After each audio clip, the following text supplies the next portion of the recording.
Have you ever felt the world hold its breath? That's how it was on this particular afternoon. The sun, like a painter with a golden palette, washed the suburban canvas in hues of tranquility, highlighting the manicured lawns and the picket fences that stood like steadfast sentinels. In this serene tableau, I found myself, a cup of my cherished chamomile tea, a comforting warmth in my hands, the day's peace settling around me, a soft embrace.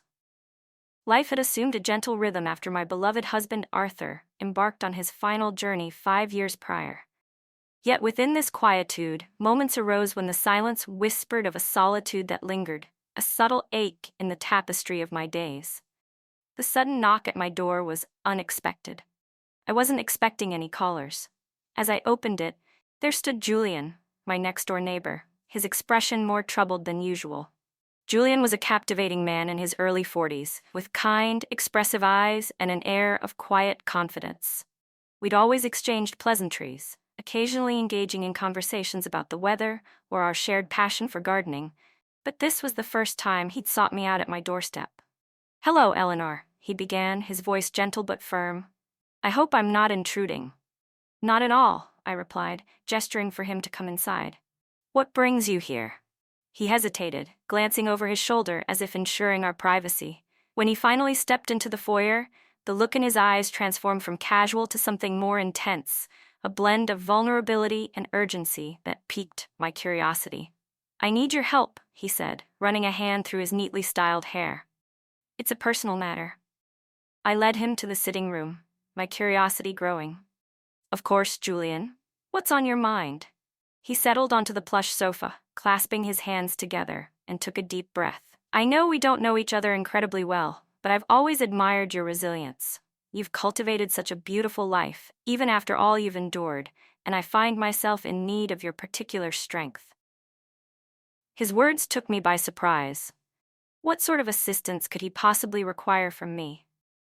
Julian proceeded to explain his predicament, his voice a mix of apprehension and hope. He had a younger sister, Serafina, who was navigating a turbulent divorce. Serafina had always looked up to Julian, relying on his unwavering support, but this situation demanded a more nurturing presence.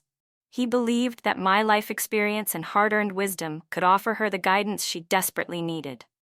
"She's quite fragile at the moment," Julian confessed, "and I truly believe that hearing from someone who has weathered life's storms and emerged stronger could make a significant difference."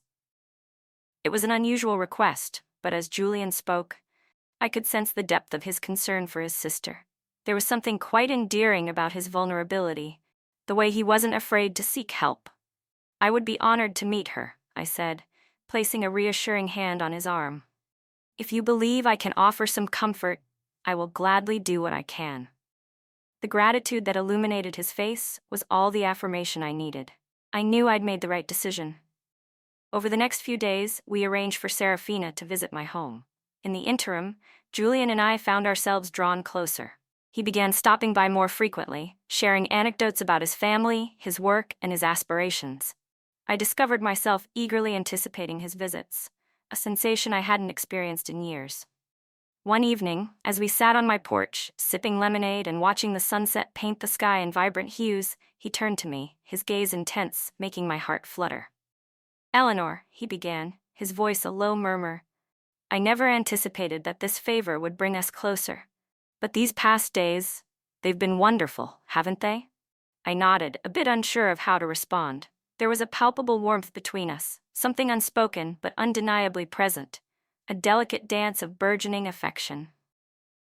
Serafina's visit proved to be a pivotal moment, not only for her, but for me as well. She arrived at my home one afternoon, initially timid and uncertain, but as we sat together, sharing stories of resilience and hope, I witnessed her confidence begin to blossom. By the time she departed, I felt as though I had gained a cherished friend. However, it was Julian's reaction that truly resonated with me. When he arrived to check on Serafina, his gratitude was palpable. He embraced me warmly, lingering for a moment longer than strictly necessary. "Thank you, Eleanor," he said, his voice thick with emotion. "You've done more for Serafina than I could have ever hoped, and you've given me something precious as well." That evening, As we shared a quiet dinner in my softly lit dining room, Julian opened up in a way he hadn't before. He confessed that his visits hadn't been solely about Serafina. They were also about the undeniable connection he felt with me. "I never thought I'd feel this way again," he admitted, his eyes searching mine. "But you've reminded me that it's never too late to discover happiness." I was speechless, yet as I gazed into his eyes, I realized that I felt the same stirring within my own heart. The moments we'd shared, the laughter, the intimate conversations, had awakened something within me that I believed was long dormant. That night, bathed in the gentle glow of my dining room chandelier, we shared our first kiss. It was tender and hesitant, yet it held the promise of something truly beautiful, a new beginning. In the weeks that followed, Julian and I embarked on a journey to explore this uncharted chapter of our lives. It wasn't always easy, navigating the complexities of our past experiences and future expectations, but it was an adventure we embraced wholeheartedly, cherishing every moment. Serafina continued to flourish, and so did we. Looking back, I realized that the favor Julian had asked of me wasn't simply about helping his sister.